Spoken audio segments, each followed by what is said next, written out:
Bonjour à toutes et à tous, ou rebonjour. Donc, bienvenue à l'événement INRIA Faites la science. Je suis Florent Masseglia, chercheur INRIA. Je vais animer le décryptage d'aujourd'hui avec Christophe Godin. Et donc, avant de commencer, un petit mot sur l'événement. Donc, INRIA, pour celles et ceux qui ne le savent pas, c'est l'Institut national de recherche en sciences et technologies du numérique. Cette année, on vous donne rendez-vous jusqu'au 11 octobre pour une fête de la science 100% dématérialisée. Donc, c'est l'occasion de découvrir des projets de recherche en sciences du numérique, leurs applications, leur impact, leur lien avec la nature.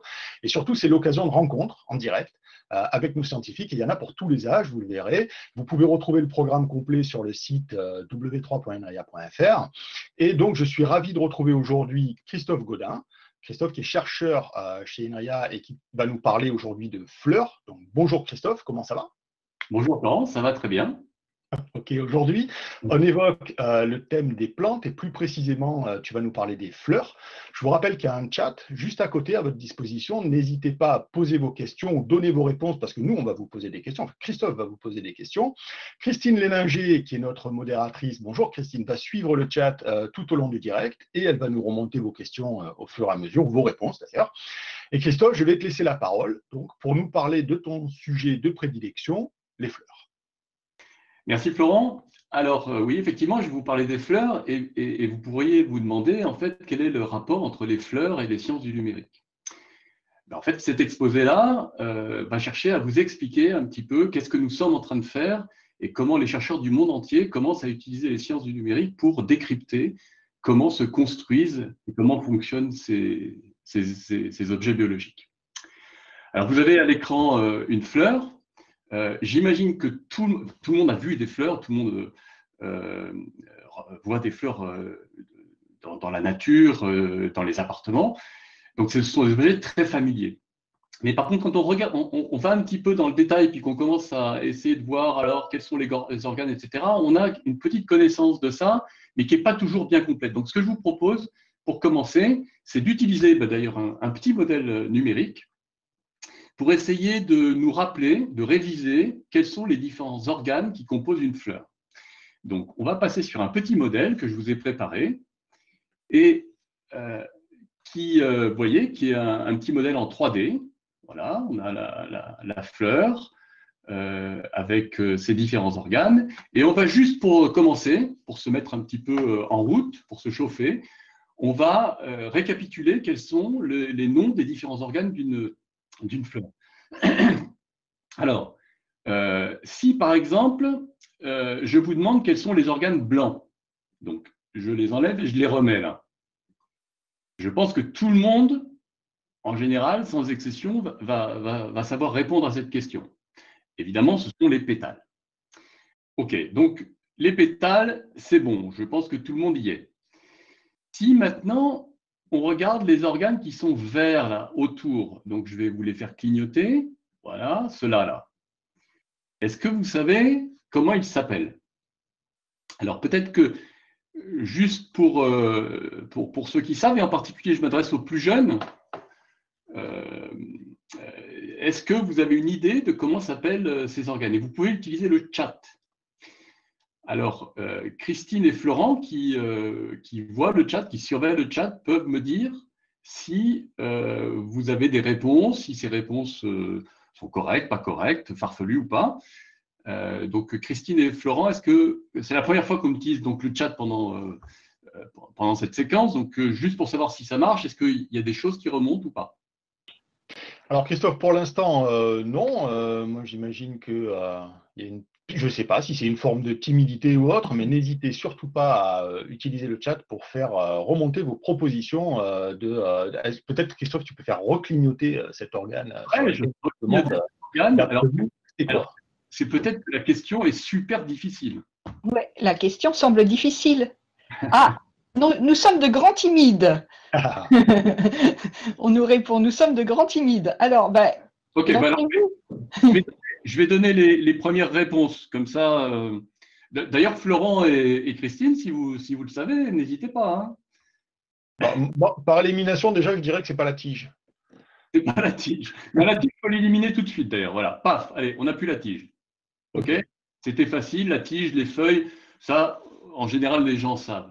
Alors, ces organes-là, qui sont à l'extérieur des pétales, ils s'appellent des sépales. Donc c'est presque la même chose hein, en termes de nom, mais c'est un petit peu différent et leur fonction aussi dans la fleur est différente.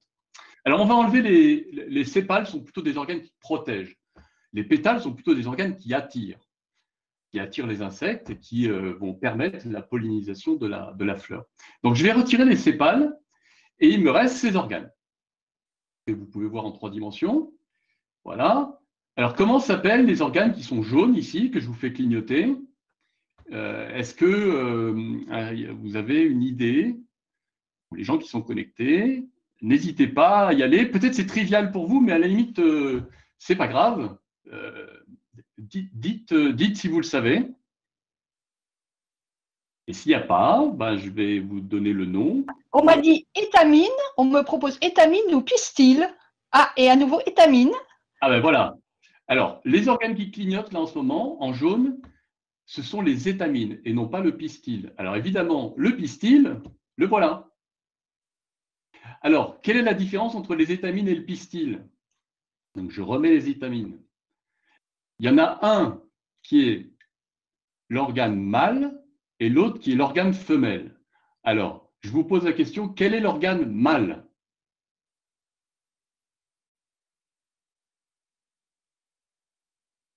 Donc, Alors, bon, précise ta question, Christophe, s'il te plaît. Et puis, pendant ce temps, j'encourage tout le monde à réfléchir à la réponse et ne pas hésiter à utiliser le chat. La différence entre quoi et quoi? Vas-y. Alors, donc on récapitule. Donc, il y a un certain nombre d'organes dans la fleur. Visiblement, il y en a 4 grands types. Les sépales, les pétales, les étamines et le pistil. Il y en a deux types, les sépales et les pétales, qui sont plutôt des organes qui ont des fonctions de protection et d'attraction. Ce n'est pas des organes directement sexuels de la fleur. Mais la fleur, c'est la partie sexuelle de la plante. Donc, il y a des organes sexuels. Et donc, dans ces organes-là, il y a des organes qui sont femelles et des organes qui sont mâles. Donc, il nous reste en fait les 2 types d'organes sexuels qu'on a dans la plante, ceux que vous voyez affichés et que je vais faire tourner là devant vous.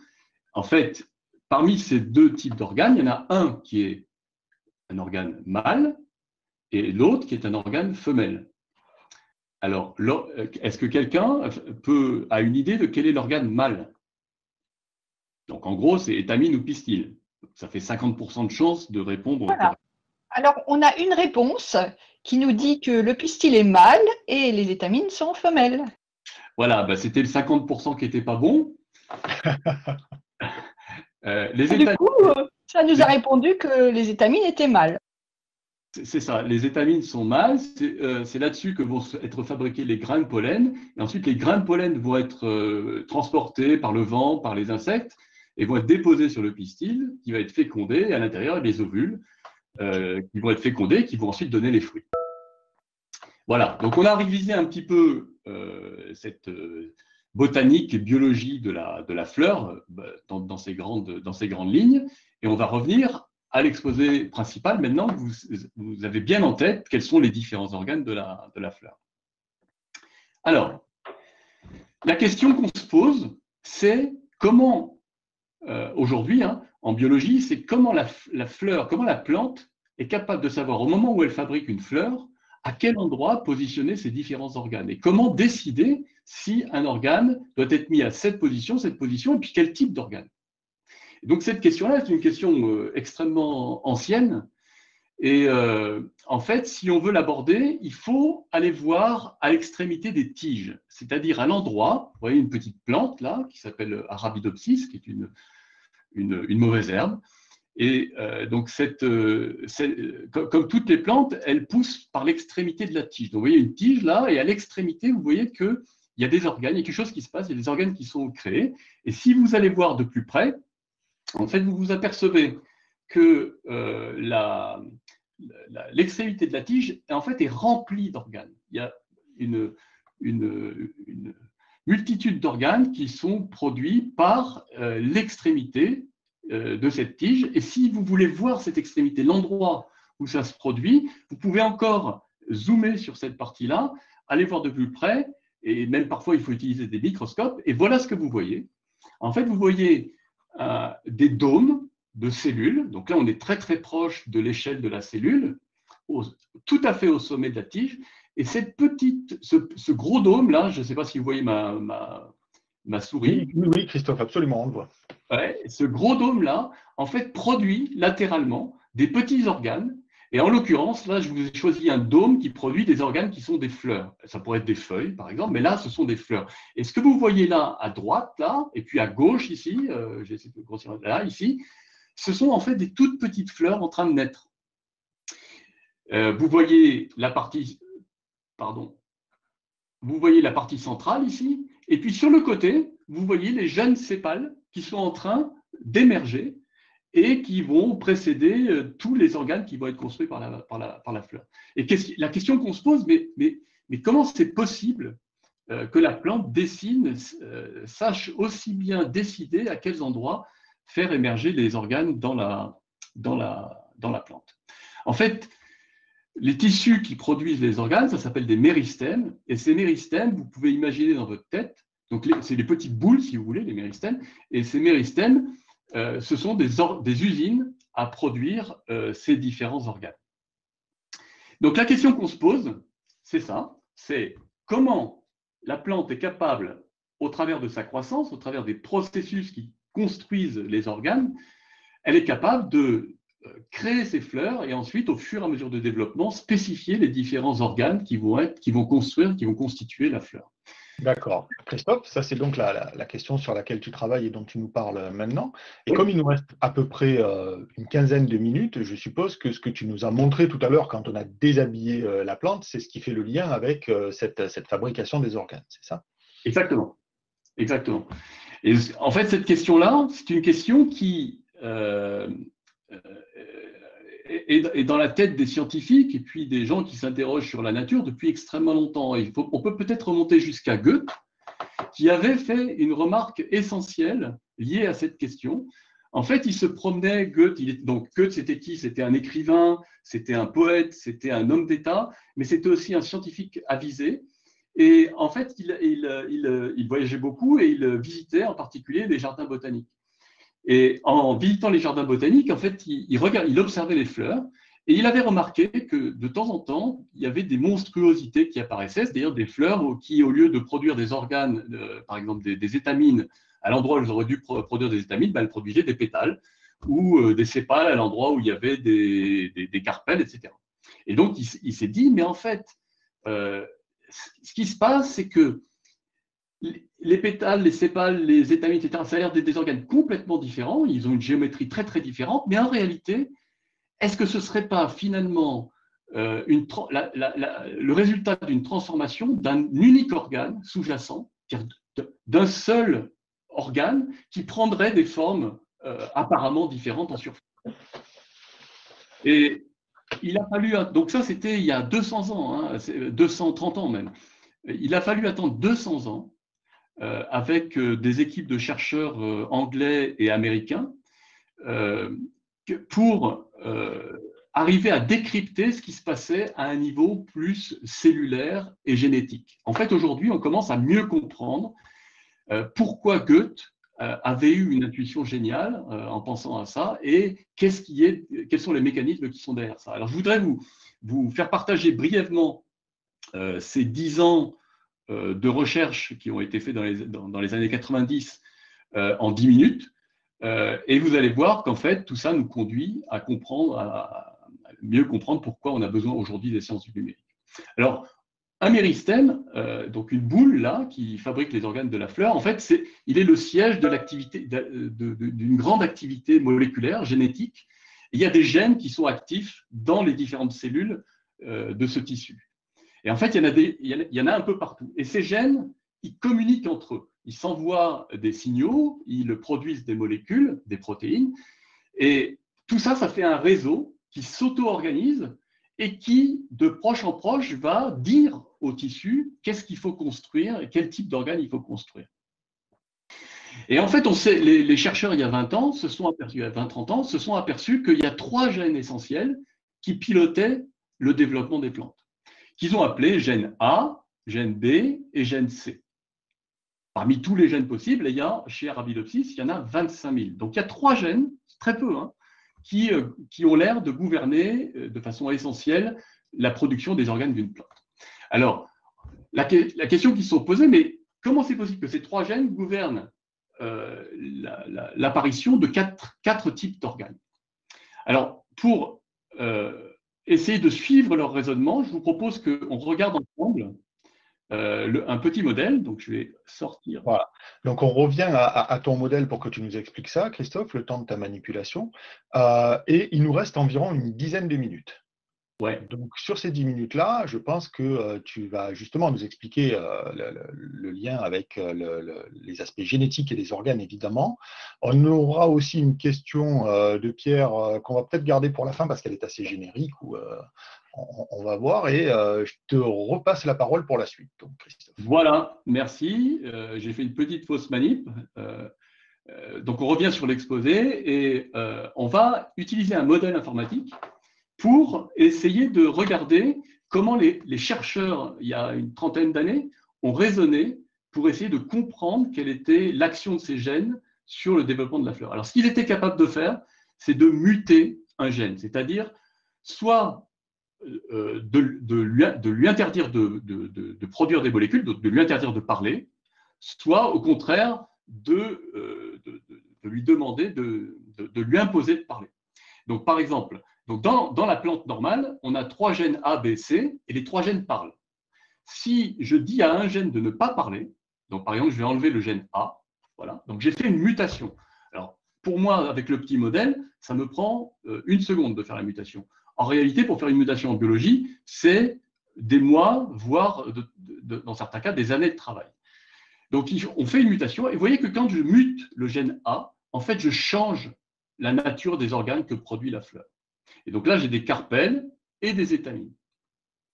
Alors déjà, ça peut nous dire, l'idée c'est que ça nous donne une information sur ce que produit le gène A. Alors essayons de muter un autre gène.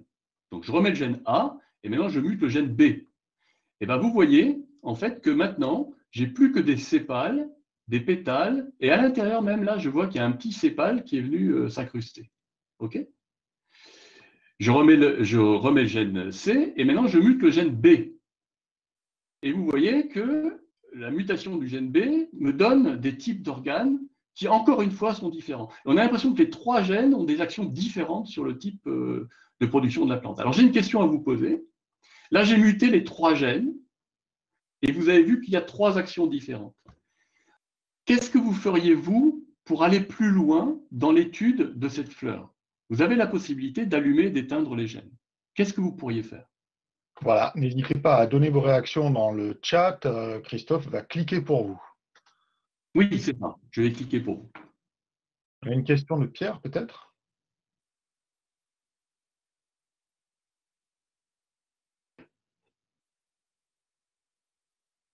Christine, est-ce qu'on prend cette question de Pierre le temps qu'on ait des réactions sur Oui, alors on avait 2 questions qui sont un petit peu en marge de ton exposé.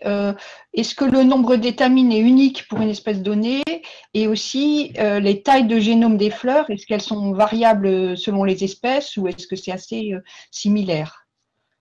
Alors, je vais répondre rapidement. Donc, le nombre d'organes est en général relativement stable dans une couronne de fleurs, mais ça peut varier. Par exemple, chez les roses, le nombre de pétales peut varier, le nombre d'étamines peut varier.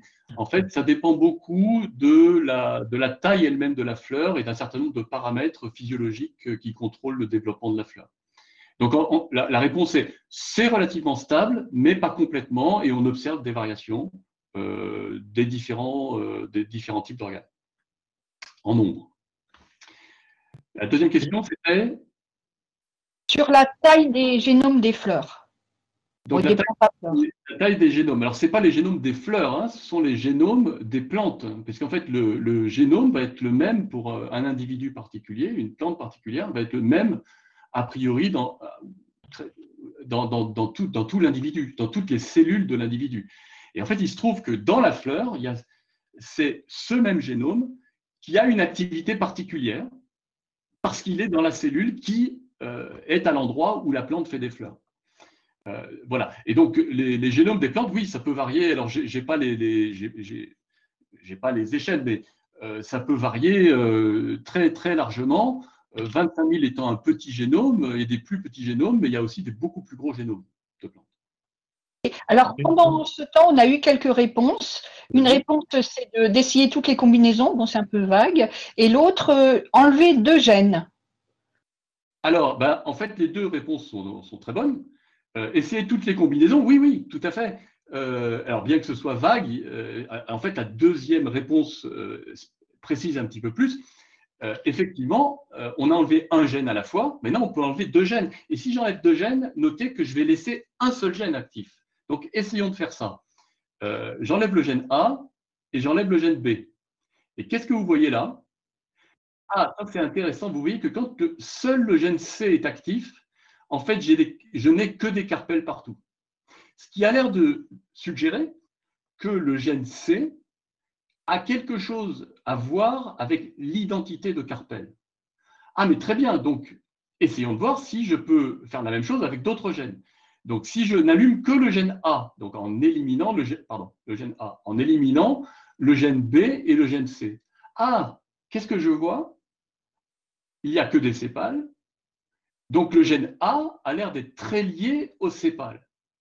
Et vous remarquerez que les sépales dans la fleur normale, ils sont plutôt à l'extérieur, et alors que les carpels sont plutôt à l'intérieur. Donc, on a l'impression que quand les sépales ne sont pas là, les carpels envahissent tout, et quand le carpel n'est pas là, c'est les sépales qui envahissent tout. Je vous remonte, le carpel n'est pas là, je mets les sépales, et paf, il y a tout qui est envahi. Je mets le gène A, pas les sépales, mais je mets le gène A et tout qui est envahi.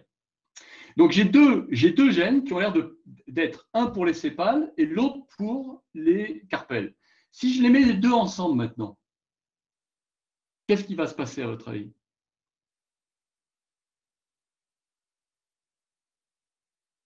Là aussi, n'hésitez pas, donnez vos propositions dans le chat. Christophe, peut-être que le temps que les propositions se fassent dans le chat, tu peux redire ta question pour le public. Donc je répète, j'ai un gène qui a l'air de donner une identité de sépale aux organes. C'est le gène A. J'enlève le gène A, j'ai un autre gène, qui est le gène C, qui a l'air de donner une identité de carpel. Okay, le gène C et le gène A, manifestement, quand ils sont actifs tout seuls, envahissent tout le réceptacle. Le réceptacle, c'est la petite partie que vous voyez en bas, là, voilà. C'est ça le réceptacle. Okay, donc, je mets le gène C, tout est envahi par des carpels. Je mets le gène A, tout est envahi par des sépales. OK? Question, qu'est-ce qui va se passer quand je mets le gène A et C à la fois sans le gène B? Alors, on a des réactions sur le chat. Alors, il manquera un élément. Il manquera un élément. Il manquera le gène B. Mais quel élément? Ah, il manquera un élément. Parmi les quatre types d'organes. Ben, il en manquera un. Alors, il en manquera un. La réponse n'est pas complètement exacte, mais elle est intéressante. Elle va dans le bon sens.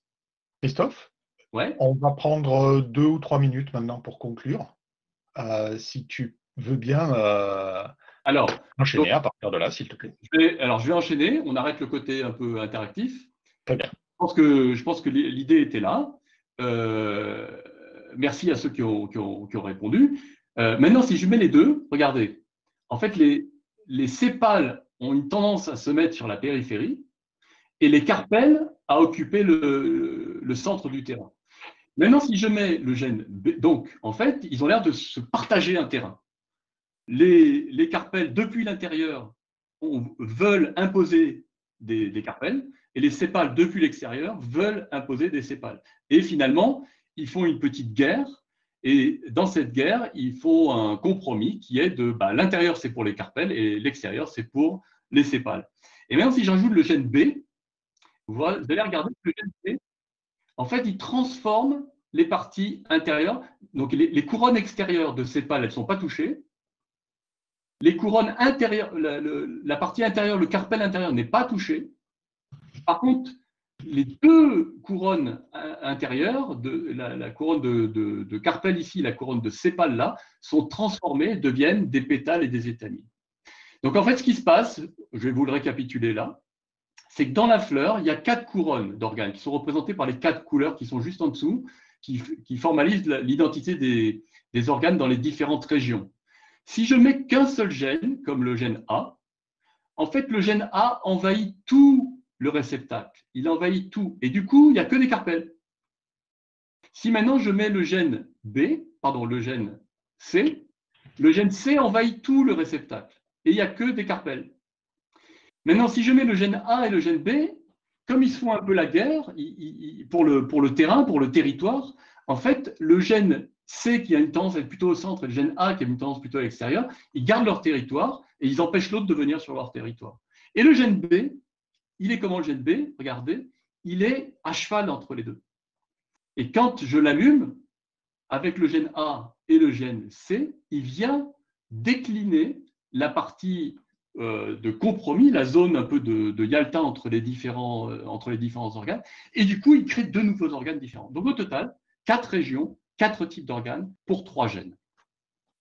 Alors, on va revenir à l'exposé. J'en ai à peu près pour 5 minutes maintenant. Est-ce que ça ira? Alors, oui, sur 5 minutes, ça ira. Avec juste, finalement, on a encore une question qui arrive sur le live et sur le chat et qui est intéressante. Tout à fait. On nous demande si on pourrait mettre 2 gènes A qui donneraient des sépales différents. Alors, je pense qu'il faudrait un biologiste spécialiste de la mutation génétique pour répondre correctement à cette question. Ce qui est sûr, c'est que on peut… Alors, dans la même plante, ça risque d'être difficile de faire des types d'organes différents comme ça de façon synthétique. Par contre, ce qu'on peut, c'est renforcer l'action du gène A. C'est-à-dire, par exemple, déplacer la frontière que va être capable d'imposer le gène A au gène C, juste en renforçant son expression génétique. Ça, on sait que ça marche. Il y a des gens dans mon laboratoire, en particulier des biologistes, qui travaillent exactement sur ces questions-là, sur des plantes comme la rose, par exemple. Alors, je reviens donc sur le fil de l'exposé. Voilà, super, merci Christophe. Et puis on prend les 4 minutes pour terminer, si tu veux bien. Voilà, c'est ça. Donc, en fait, tout ça, c'est pour généraliser un petit peu maintenant.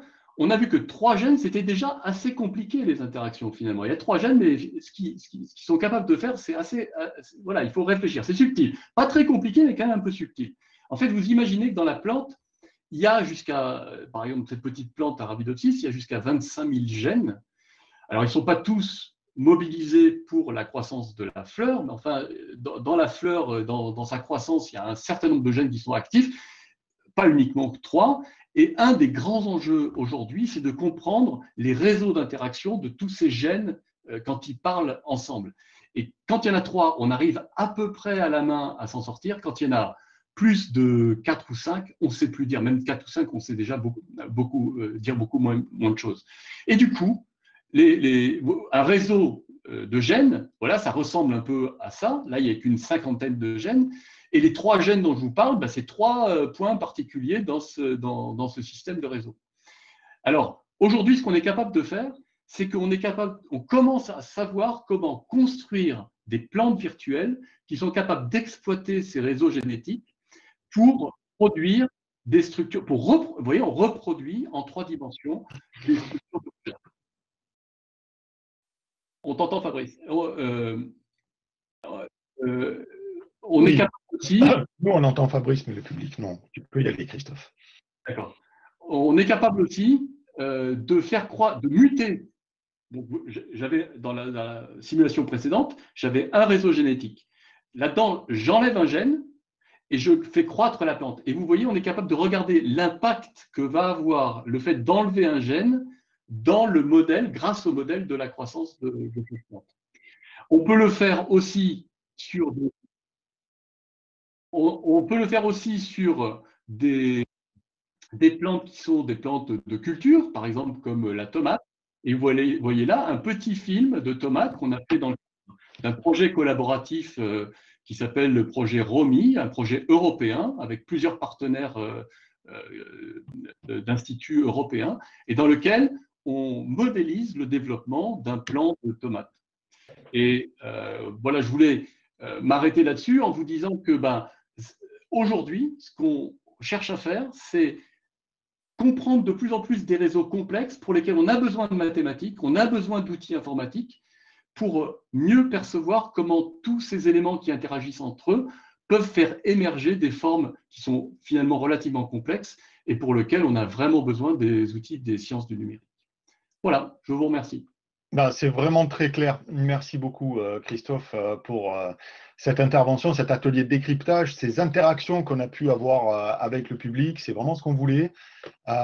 Écoute, merci aussi d'avoir assuré cette première session d'ouverture, en plus d'être notre ambassadeur. Merci, Christophe. Et donc, voilà, c'est la fin de cet atelier. On vous donne rendez-vous à 14 h pour une table ronde sur le thème des scientifiques face aux enjeux environnementaux. Merci et à tout à l'heure.